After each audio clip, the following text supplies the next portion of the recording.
Welcome to Shantala kitchen. ಈ ದಿನ ನಾವು ಸೋಯಾ ಚಂಕ್ಸನ್ನು ಉಪಯೋಗಿಸ್ಕೊಂಡು ಬಾತ್ ಮಾಡೋಣ. ಇದು ಸೋಯಾ ಗ್ರೀನ್ ರೈಸ್ ಅಂತ. ಅಂದರೆ ಆಲ್ರೆಡಿ ಸೋಯಾ ಬೀನ್ಸಲ್ಲಿ, ಸೋಯಾ ಚಂಕ್ಸಲ್ಲಿ ಒಳ್ಳೊಳ್ಳೆ ಅಂಶಗಳಿರೋದ್ರಿಂದ ನಾವು ಸಸ್ಯಾಹಾರಿಗಳು, ವೆಜಿಟೇಬಲ್ಸು ನವರು ಈ ರೀತಿ ಕೆಲವೊಂದು ಐಟಮ್ಸ್ಗಳನ್ನು ಆಹಾರವಾಗಿ ನಾವು ಸೇವನೆ ಮಾಡೋದ್ರಿಂದ ನಮಗೆ ಒಳ್ಳೆಯ ಅಂಶಗಳು ಸಿಗುತ್ತೆ. ಇದರಲ್ಲಿ ಏನೂ ಟೇಸ್ಟ್ ಇರೋದಿಲ್ಲ, ಆದರೂ ಕೂಡ ಇದರಲ್ಲಿ ಒಳ್ಳೆಯ ಅಂಶಗಳು ಯಥೇಚ್ಛವಾಗಿ ಇರೋದರಿಂದ ನಾವು ಹಾಗಾಗಿ ಉಪಯೋಗಿಸೋಣ.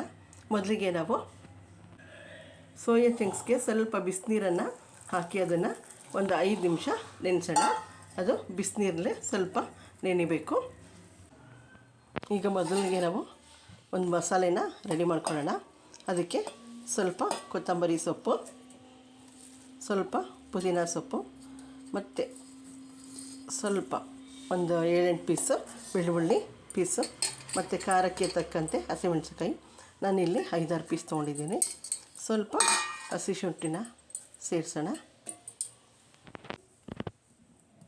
ನೋಡಿ, ಈ ರೀತಿ ಮಸಾಲೆನ ತರ್ತರಿಯಾಗಿ ಸ್ವಲ್ಪ ಪೇಸ್ಟ್ ಮಾಡ್ಕೊಂಡಿದ್ದೀವಿ. ನೋಡಿ, ಸೋಯಾ ಚಂಕ್ಸ ನೆನೆಸಿದ್ವಲ್ಲ, ಇದು ನೆಂದಿದೆ. ಸ್ವಲ್ಪ ಬಿಸಿನೀರು ಹಾಕಿ ನೆನೆಸಿದ್ದೆ. ಈಗ ಅದರಲ್ಲಿರುವಂಥ ಎಕ್ಸ್ಟ್ರಾ ನೀರನ್ನು ನಾವು ಈ ರೀತಿ ಪ್ರೆಸ್ ಮಾಡಿ ಹಿಂಡ್ಕೊಳ್ಳೋಣ.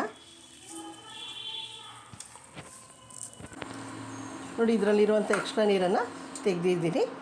ಈಗ ಕುಕ್ಕರ್ನ ಇಟ್ಟು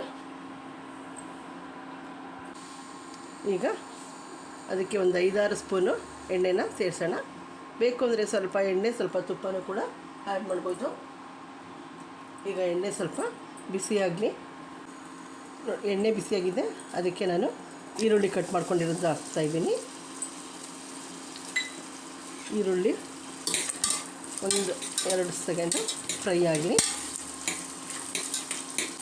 ಅದಕ್ಕೆ ನೆನೆಸಿರೋವಂಥ ಬಟಾಣಿನ ಹಾಕ್ತಾಯಿದ್ದೀನಿ. ಗ್ರೀನ್ ಪೀಸ್ ಇದ್ರೂ ಹಾಕ್ಕೊಳ್ಳಿ. ನಾನು ಇದನ್ನು ನೈಟು ನೆನೆಸಿದ್ದೆ, ಒಣ ಬಟಾಣಿ. ಈಗ ಇದಕ್ಕೆ ಇಲ್ಲಿ ನಾನು 2 ಟೊಮೊಟೊ ಕಟ್ ಮಾಡಿಟ್ಟಿದ್ದೆ, ಅದನ್ನು ಕೂಡ ಸೇರಿಸ್ತಾಯಿದ್ದೀನಿ.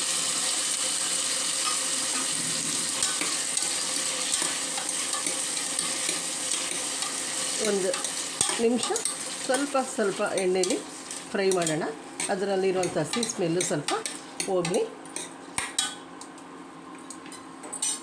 ಈಗ ಅದಕ್ಕೆ ನಾವು ತೊಗೊಂಡಿದ್ವಲ್ಲ ಸೋಯಾ ಚಂಕ್ಸು, ಅದನ್ನು ಕೂಡ ಸೇರಿಸೋಣ. ಕಲರ್ ನೋಡಿ, ವೈಟು, ಗ್ರೀನು, ರೆಡ್ಡು ಸಖತ್ತಾಗಿ ಕಾಣಿಸ್ತಾ ಇದೆ ಕಾಂಬಿನೇಷನ್ನು. ಈ ರೀತಿ ಎಲ್ಲ ಕಲರ್ ಇರುವಂಥ ಆಹಾರಗಳನ್ನು ನಾವು ಸೇರಿಸಬೇಕು. ಕೆಲವೊಂದನ್ನು ಉಪಯೋಗಿಸ್ತಾರೆ, ಕೆಲವೊಂದನ್ನು ಉಪಯೋಗಿಸಲ್ಲ. ಈಗ ಇದು ಎಣ್ಣೆಯಲ್ಲಿ ಸ್ವಲ್ಪ ಫ್ರೈ ಆಗಿದೆ. ಈಗ ನಾವು ಪೇಸ್ಟ್ ಮಾಡ್ಕೊಂಡಿದ್ವಲ್ಲ, ಅದನ್ನು ಕೂಡ ಸೇರಿಸೋಣ. ಈಗ ಮಸಾಲೆ ಹಾಕಿದ್ದೀವಲ್ಲ, ಅದನ್ನು ಎಲ್ಲ ಕಡೆ ಸ್ಪ್ರೆಡ್ ಆಗೋ ರೀತಿ ಸ್ವಲ್ಪ ಕೈ ಆಡಿಸೋಣ.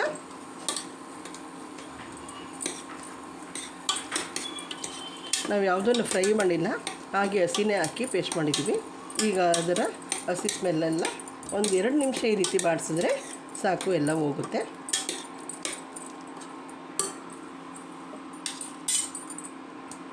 ಈಗ ಅದಕ್ಕೆ ನಾನು 1/4 kg ಅಕ್ಕಿನ ತೊಗೊಂಡಿದ್ದೀನಿ, ತೊಳೆದು ಇಟ್ಟಿದ್ದೀನಿ. ಈಗ ಅದನ್ನು ಸೇರಿಸೋಣ.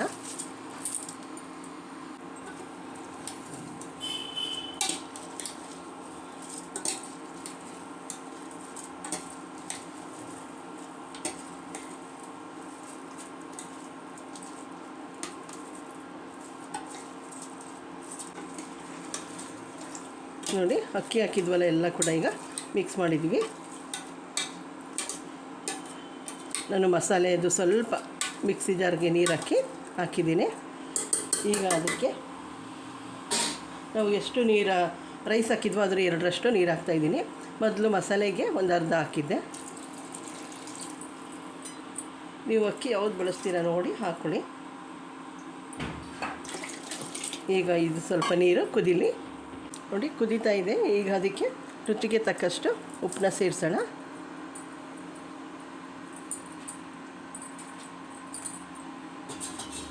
ಸ್ವಲ್ಪ 1 ಸ್ಪೂನಷ್ಟು ಧನಿಯಾ ಪೌಡರ್ ಹಾಕ್ತಾಯಿದ್ದೀನಿ. ನಾನು ಬೇರೆ ಎಕ್ಸ್ಟ್ರಾ ಮಸಾಲೆಗಳನ್ನ ಆ್ಯಡ್ ಮಾಡಿಲ್ಲ. ಮತ್ತು ಸ್ವಲ್ಪ ಗರಂ ಮಸಾಲೆ ಪೌಡರು ಒಂದು ಮುಕ್ಕಾಲು ಸ್ಪೂನಷ್ಟು, ಸ್ವಲ್ಪ ಅರಿಶಿನ. ಈಗ ಇಷ್ಟನ್ನು ಮಿಕ್ಸ್ ಮಾಡೋಣ.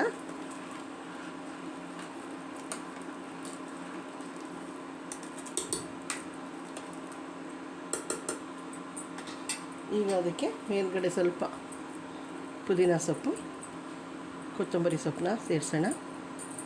ಈಗ ಇನ್ನೊಂದು ಸ್ವಲ್ಪ ಕುದೀಲಿ. ಆಗ ಕುಕ್ಕರ್ ಮುಚ್ಚಳ ಮುಚ್ಚಿ 2 ವಿಷಲ್ ಕೂಗಿಸಿದ್ರೆ ready to eat. 1 pot recipe. ನಾನು ಇದಕ್ಕೆ 2 ಸ್ಪೂನು ತುಪ್ಪನ ಸೇರಿಸ್ತಾಯಿದ್ದೀನಿ.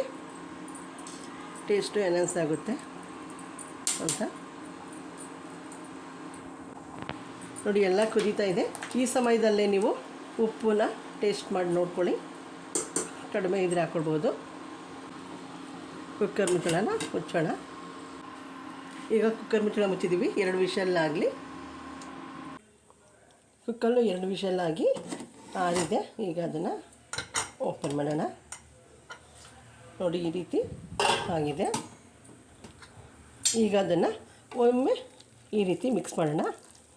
ಸೋಯಾ ಚಂಕ್ಸ್ ಎಲ್ಲ ಮೇಲ್ಗಡೆ ಕೂತಿರೋದ್ರಿಂದ ಎಲ್ಲ ಕಡೆ ಸ್ಪ್ರೆಡ್ ಆಗುತ್ತೆ, ಮಿಕ್ಸ್ ಆಗುತ್ತೆ. ಈಗ ಇದನ್ನು ಒಂದು ಪ್ಲೇಟ್ಗೆ ಸರ್ವ್ ಮಾಡೋಣ.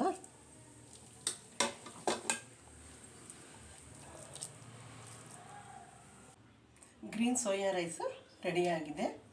ನೋಡಿ, ಇದು ತುಂಬ ಪೌಷ್ಟಿಕವಾದಂಥ ಫುಡ್ಡು. ಮಕ್ಕಳಿಗೆ ಇದನ್ನು ಹಾಗಾಗಿ ಮಾಡಿಕೊಡಿ. ಇದರಲ್ಲಿರುವಂಥ ಒಳ್ಳೆಯ ಅಂಶಗಳು ದೇಹಕ್ಕೆ ಸೇರುತ್ತೆ. ನನ್ನ ಈ ವಿಡಿಯೋ ಇಷ್ಟ ಆದಲ್ಲಿ ಲೈಕ್ ಮಾಡಿ, ಶೇರ್ ಮಾಡಿ, ಸಬ್ಸ್ಕ್ರೈಬ್ ಆಗಿ. ಅಂದರೆ ಇದನ್ನು ಇನ್ಸ್ಟಂಟಾಗಿ 1/4 ಗಂಟೆಗೆ ಮಾಡುವಂಥದ್ದು ಬ್ರೇಕ್ಫಾಸ್ಟ್ ರೆಸಿಪಿ. ಮತ್ತು ಲಂಚ್ ಬಾಕ್ಸ್ಗೂ ಕೂಡ ಇದು ಆರಾಮ್ಸೆ ತೊಗೊಂಡೋಗಿ ತಿನ್ಬೋದು. ನನ್ನ ವಿಡಿಯೋಗಳನ್ನು ಲೈಕ್ ಮಾಡಿ, ಶೇರ್ ಮಾಡಿ, ಸಬ್ಸ್ಕ್ರೈಬ್ ಆಗಿ. Okay, thank you for my video watching.